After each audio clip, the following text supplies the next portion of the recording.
இந்த வீடியோவில் மெல்ல கற்போர் அவர்களுக்கான ப்ரிப்பேர் செய்யப்பட்டிருக்கிறது. History 10th standard unit 7 anti colonial movements and birth of nationalism. காலனிய ஆதிக்கத்திற்கு எதிரான இயக்கங்கள் மற்றும் தேசிய எழுச்சி. ஸோ அதை பார்க்குறோம். இப்போது ப்ரீஃப் கொஸ்டின்ஸ் பார்க்கலாம். Question number 1, how are the peasant uprisings in British India classified? Peasant அப்படின்னு சொன்னால் விவசாயிகள், அப்ரைசிங் அப்படின்னு சொன்னால் அவர்களுடைய கிளர்ச்சி அல்லது கலவரங்கள். பிரிட்டிஷ் இந்தியாவில் விவசாயிகளுடைய கலவரங்கள் அல்லது கிளர்ச்சி எப்படி பிரிக்கப்பட்டது அப்படின்னு கேள்வி. நீங்கள் பீசன்ட் அப்ரைசிங் கிளாசிஃபிகேஷன் அப்படின்னு சொல்லிட்டு ஒரு ஹெட்டிங் போட்டுடுங்க. பீசன்ட் அப்படிங்கிறது கொஸ்டினில் இருக்குது பார்த்தீங்களா, விவசாயி அப்படின்னு அர்த்தம் தமிழில். அப்ரைசிங் எழுதிக்கோங்க, கிளாசிஃபிகேஷன் அப்படிங்கிற ஒரு வேர்டு எழுதிக்கோங்க.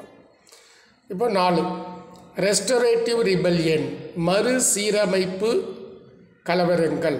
மறுசீரமைப்பு கலவரங்கள்னு அதுக்கு அர்த்தம். ரெஸ்டரேட்டிவ் ஸ்பெல்லிங் படிச்சுக்கோங்க, RESTORATIVE, restorative. Rebellion REBELLIONS, restorative rebellions. அடுத்தது ரிலீஜியஸ் மூமெண்ட்ஸ், மத சார்ந்த இயக்கங்கள்.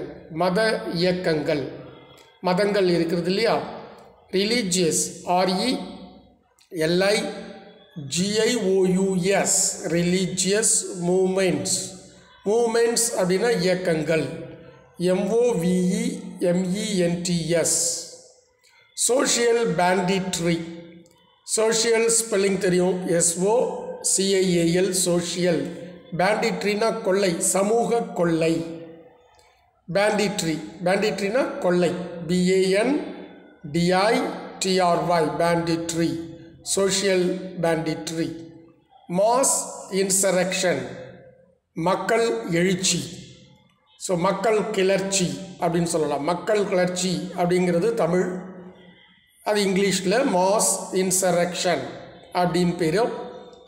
MAS, mass insurrection, INSURRECTION. நான் படிக்கிற மாதிரி ஸ்பெல்லிங் படிச்சிங்கன்னா உங்களுக்கு ரொம்ப ஹெல்ப்ஃபுல்லாக இருக்கும். இந்த 4 பீசன்ட் அப்ரைசிங்ஸ் கிளாசிஃபிகேஷன் புரியுதா? இப்போ 2வது கொஸ்டின் இல்லை, 3வது கொஸ்டின் தான் நமக்கு இருக்குது. அது கொஸ்டின் நம்பர் தவறுதலாக போட்டாச்சு, ஏன்னா நமக்கு ரெடியூஸ்டு சிலபஸ் இருக்கிறதுனால. அது கொஸ்டின் நம்பர் 2ன்னு திருத்திக்கோங்க. Name the territories annexed by the British under the doctrine of lapse. So doctrine of lapse அப்படிங்கிறது, டாக்டரின் அப்படின்னு சொன்னால் ஒரு கொள்கை. லேப்ஸ் அப்படின்னா பொதுவாக லேப்ஸ் அப்படின்னா லேப்ஸ் ஆகிடுச்சு அப்படின்னு சொன்னால் முடிஞ்சிருச்சு. டாக்டரின் ஆஃப் லேப்ஸ் அது ஒரு பிரிட்டிஷ்காரர்கள் இந்திய பகுதிகளை இணைத்து கொள்வதற்காக பின்பற்றிய ஒரு கொள்கை. டாக்டரின் ஆஃப் லேப்ஸ், டாக்டரின்னா கொள்கை, பிரின்சிபல். ஸோ இப்போது வேறு ஏதாவது ஒரு ராஜா அவருக்கு குழந்தை இல்லாமல் இருக்கிறார் அப்படின்னு சொன்னால் அவருக்கு வாரிசு எடுக்கும் உரிமை கிடையாது. ஸோ ஒரு ராஜா வாரிசாக ஒருவரை ஏற்றுக்கொள்ளக்கூடிய பழைய காலத்து முறையை இங்கிலீஷ்காரர்கள் நிராகரித்து விட்டார்கள். ராஜா வாரிசு இல்லாமல் இறந்து விடுவேயானால் அந்த நிலப்பகுதி பிரிட்டிஷ்காரர்களோடு இணைத்து கொள்ளப்படும் என்று ஒரு கொள்கை. அனெக்ஸ்டு அப்படின்னா இணைத்து கொள்ளுதல், டெரிட்டரிஸ்னா பிரதேசங்கள். ஸோ டாக்டரின் ஆஃப் லேப்ஸ் என்ற கொள்கையை பின்பற்றி இணைத்து கொள்ளப்பட்ட பகுதிகள், பிரிட்டிஷ்காரர்கள் மூலமாக இணைத்து கொள்ளப்பட்ட பகுதிகள் யாவை? டாக்டரின் ஆஃப் லேப்ஸ் அப்படின்னு ஒரு ஹெட்டிங் கொடுத்துக்கோங்க. சத்தாரா, இது ஒரு பகுதியோட பேர். டெரிட்டரிஸ் அப்படின்னு கேட்டிருக்காங்க இல்லையா, Satara, SATARA. SATARA Satara spelling ஈஸியாக இருக்கு பாரு SATARA சம்பல்பூர் SAMBALPUR இது ஒரு விளையாட்டு மாதிரி படிக்கணும் இன்ட்ரெஸ்டிங்காக படிக்கணும் புரியுதா Sambalpur SAMBALPUR Sambalpur parts of Punjab பஞ்சாபின் பகுதிகள் முழுமையான பஞ்சாப் அல்ல பஞ்சாபினுடைய பகுதிகள் part PARTS parts Punjab PUNJAB Punjab Jhansi JHANSI Nagpur NAGPUR Nagpur இதெல்லாம் பகுதிகள் டெரிட்டரிஸ் உடைய பெயர்கள் இவை பிரிட்டிஷ்காரர்களால் இணைத்து கொள்ளப்பட்டது டாக்டரின் ஆஃப் லேப்ஸ் என்ற கொள்கை வாரிசு இன்மை அதனால வாரிசு இழப்பு கொள்கை அப்படின்னு பேர் what do you mean by drain of wealth so நம்முடைய செல்வங்களை எல்லாம் நாம் இழக்கின்றோம் ஸோ ட்ரெயின் ஆஃப் வெல்த் ட்ரெயின்னா நம்ம விட்டு செல்கிறது ஸோ எப்படி அது என்ன அது அப்படின்னு கேட்டிருக்கோம் drain of wealth India became a supplier of raw material to the British industries so British இண்டஸ்ட்ரீஸை முதல்ல ஞாபகம் வச்சுக்கோங்க பிரிட்டிஷ் இண்டஸ்ட்ரீஸ் ஸோ இந்தியா வந்து சப்ளை பண்ணுது இந்தியா வந்து சப்ளை பண்ணுற ஒரு நாடாக இருந்தது இந்தியா பிகேம் எ சப்ளையர் என்னத்தை சப்ளை பண்ணிச்சு raw materials to the British industries யாருக்கு டு த பிரிட்டிஷ் இண்டஸ்ட்ரீஸ் அவ்வளோதான் India became the supplier of raw materials to the British industries சரியா சப்ளையர் ஸ்பெல்லிங் தெரியுமா உங்களுக்குன்னு பாருங்கள் SUPPLIER சப்ளையர் ரா மெட்டீரியல் அது British தெரியும்னு நினைக்கிறேன் இண்டஸ்ட்ரீஸ் பார்த்துக்கோங்க INDUSTRIES இண்டஸ்ட்ரீஸ் அடுத்து it became a market to English goods இட்டுங்கிறது இந்தியா சரியா இந்தியாவை குறிப்பதற்கான ஒரு pronoun it so it became a market to English goods மார்க்கெட்னா சந்தை ஸோ இது சந்தையாக மாறியது இந்தியா ஒரு சந்தையாக மாறியது யாருக்கு பிரிட்டிஷ் இங்கிலீஷ் குட்ஸ் இங்கிலீஷ்காரர்களுடைய பொருட்களை விற்பனை செய்யக்கூடிய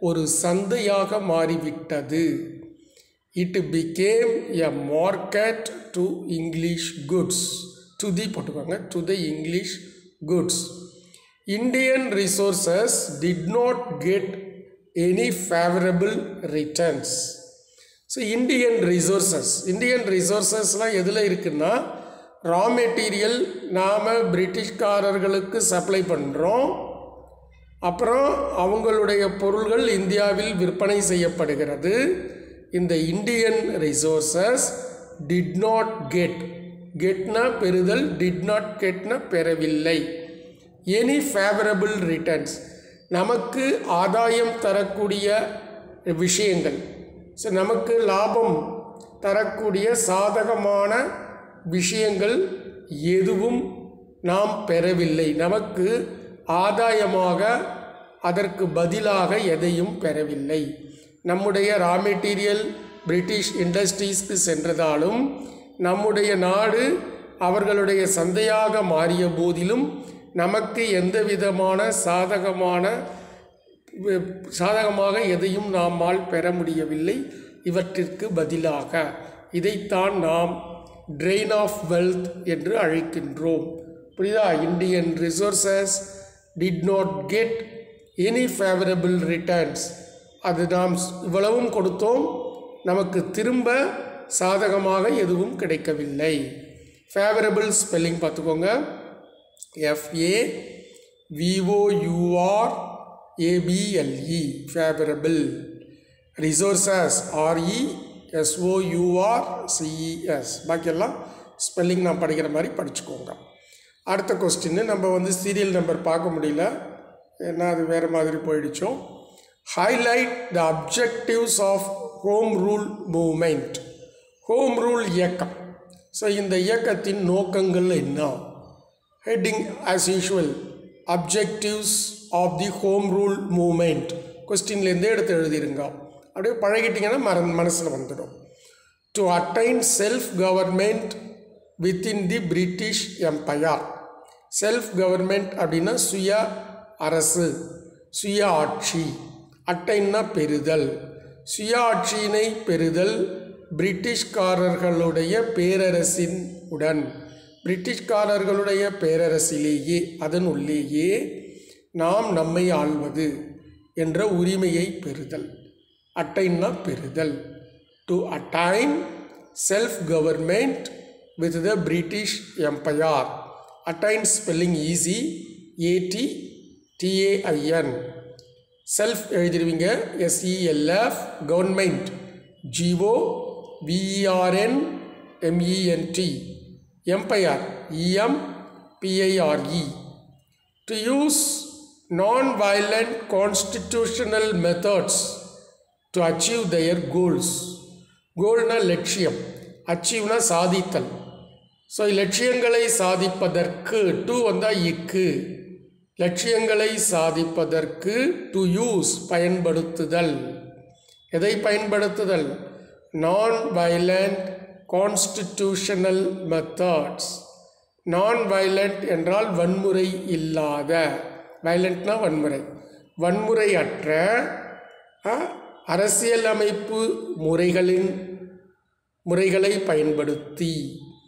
ஸோ கான்ஸ்டிடியூஷனல்னா அரசியலமைப்பு முறைகள், மெத்தட்ஸ், இவைகளை பயன்படுத்தி, வன்முறையற்ற முறைகளை பயன்படுத்தி லட்சியத்தை அடைதல். டு யூஸ், ரெண்டு விஷயம் நல்லா படிச்சுக்கோ.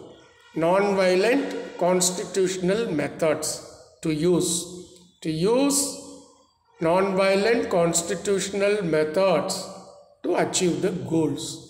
Achieve spelling பாருங்க, ACHIEVE, achieve. Goals, GOALS.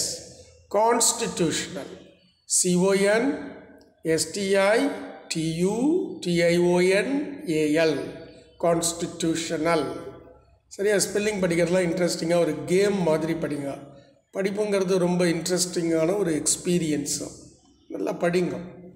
நான் வயலண்ட், வயலண்ட் ஸ்பெல்லிங் பாரு, VIOLENT, வயலண்ட். நான் சொல்லிடுவேன் NON. அடுத்து summarise the essence of Lucknow pact. Lucknow அப்படிங்கிறது ஒரு ஊரோட பேர், Lucknow.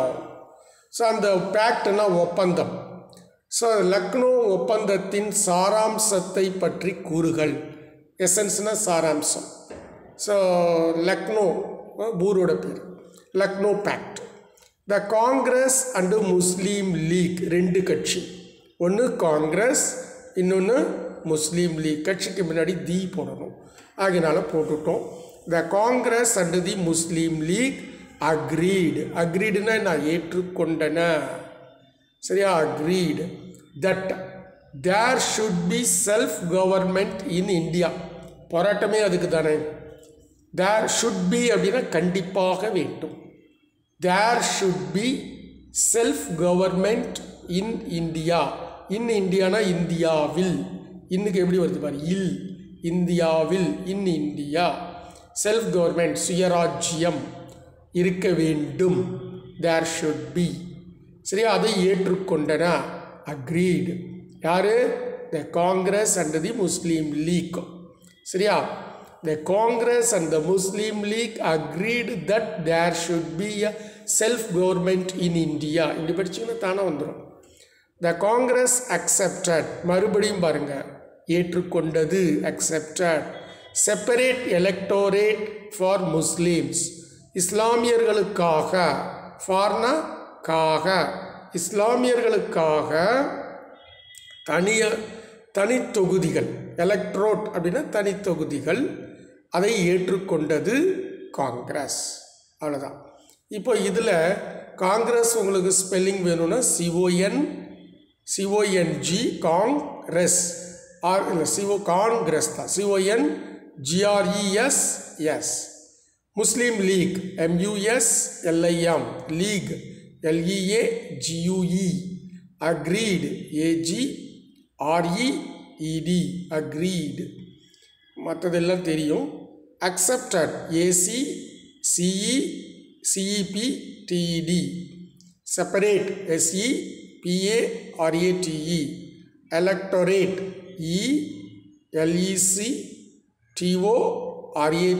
ELECTORATE electorate for Muslims. படிச்சிடலாமா? Very good.